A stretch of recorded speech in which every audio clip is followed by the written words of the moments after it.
Referee Ray Lewis to allow such an important replay to go ahead in swirling snow and rain, and with wind gusts of 70 miles an hour, was a brave if debatable one. But all credit to Everton and Borough for the way they set about the task at hand. From the start, Everton, with Trevor Stephen fit and Paul Power playing his first senior game since September, took the game to their opponents. As early as the 7th minute, there was a good chance for Adrian Heath.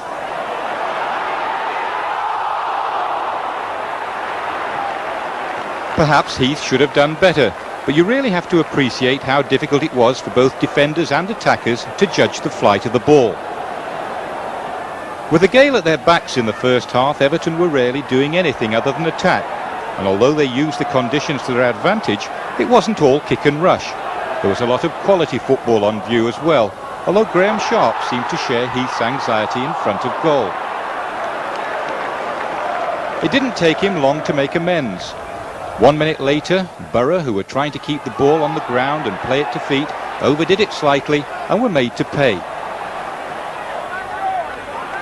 They lost possession and Peter Reid delivered the killer pass to Sharp.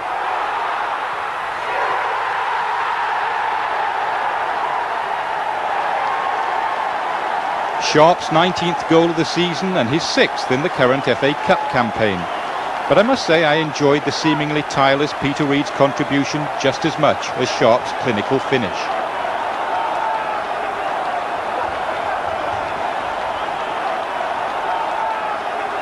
To Middlesbrough's credit, they never panicked and continued to defend stubbornly, as well as riding their luck as well. They were a credit to the second division and to their manager Bruce Rioch and coach Colin Todd.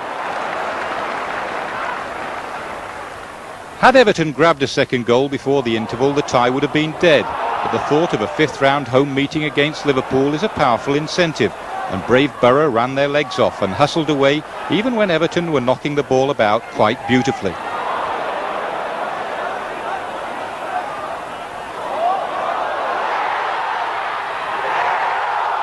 Another chance for Graham Sharp, but one made by the Scot with a great first touch.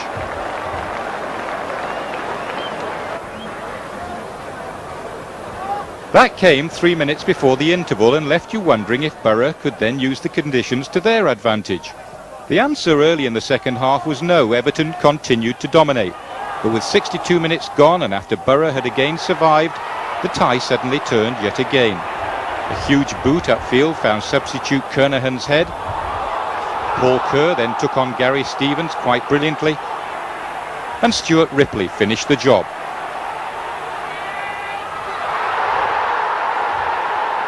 "5,000 travelling Middlesbrough fans suddenly sounded like 50,000, and why not? It was a terrific goal in every respect.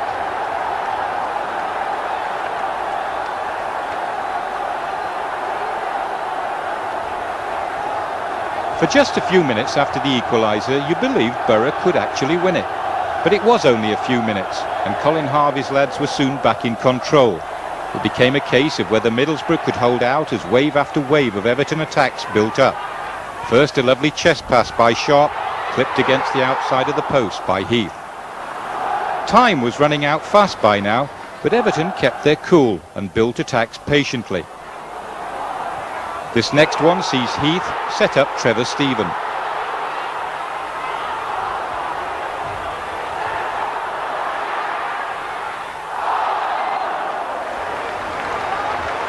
A good save from Stephen Pears, which came 12 minutes from the end.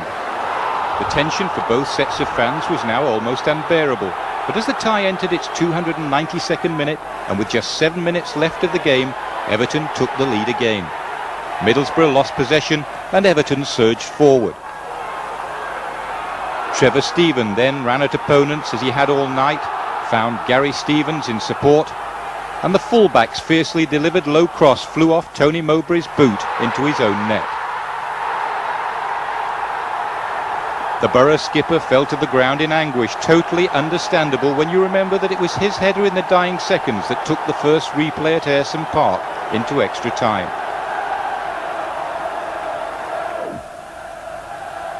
A reminder here of the conditions, the referee allowing players to hold the ball still with hands as kicks were taken. On this occasion it led to a snapshot from Wayne Clark.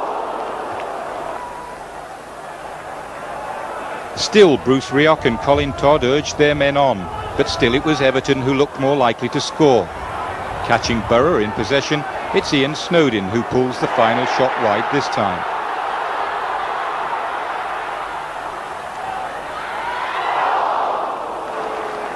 So instead of 3-1, Everton still lived in fear of another last-gasp equaliser. Imagine the tension then when Borough won a free kick on the edge of the Everton box in injury time. A blatant handball by Dave Watson. Thankfully for Everton, they have a great keeper in Neville Southall, and with his calm and confident catch went Borough's last hopes. The second division side were out, but with their growing reputation enhanced. Over the 3 games, they've been a fabulous side. They play football, they work hard, and I wouldn't be surprised to see them in the first division next year. You say 7 ties to the 5th round. Have you ever known anything like that? No, when you're caught up in it, like you don't even know what day it is, never mind what game you're playing. I had to ask the one of the lads what day it is. It's just a matter of going out there and trying to get through. Obviously we've had a few ties, but the main thing is we're still in there. Looking back over the 3 games, I've been really pleased with the way our players have performed. Exceptionally well. Great experience for them to play the current champions, played them 3 occasions. We've learned a lot tonight. We can take out of the game a great deal, and we've been pleased with our players, but on the other hand, you have to hold your hand up to Everton as well. I mean, 10 cup ties or 9 cup ties in 10 games, and being a first division club and a big first division club, the onus is always on them to produce the result. And great credit must go to Colin, his staff, the players and the supporters. Another 32,000 gate here tonight. And at the end of the day, on the night, they played better.